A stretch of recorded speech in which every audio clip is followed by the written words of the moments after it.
كسكسي ليلة النص أكيد لازم يكون كسكسي متقون ومزيان على الآخر وبطبيعة بنين برشا برشا. أول حاجة نحطو زيت النباتي متاع جديدة، نقليو فيه كعبات الفلفل متاعنا بطبيعة يكونوا على العدد. نهزو هيك الفلفل ونحطو طروف اللحم ومعاه البصل يتقلي، وبعدين نزيدو لهم الطماطم يزيد يتقلى شوية، وبعد نكملو بالفاحات دوبا يتقليو شوية حتى هما، ونصبوا الماء كمية الماء لازمها تكفي باش اللحم متاعنا يطيب. وما نساوش الحمص والسناريا. وبعد نبداو نحضروا الكسكسي، نصبوا له شويه من الزيت نتاعنا ونفركوه بالباهي باش كل كعبه تتزيت وحدها. نملحوه شويه ما نخلطوه بالباهي ونخليوه حتى يشد روحه. بعد نرجعوا نحركوه بالكدا قبل ما نحطوه يتفور، نخليهم يطيبوا على نار هاديه، ونرجعوا بعد نثبتوا. كان اللحم لقيناه قريب يطيب نحطوا البطاطا والقرع.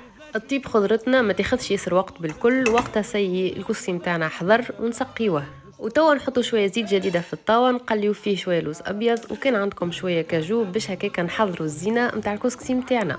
نرجعوا له هوني سيين خلطوه بالباهي خاطرو تسقى بالكدا، ونبداو نحطوا اللحم البطاطا الخضره متاعنا الكل.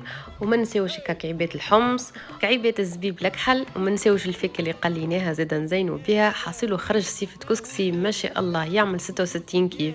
زايد الكلام استروا الكل في زيت جديده.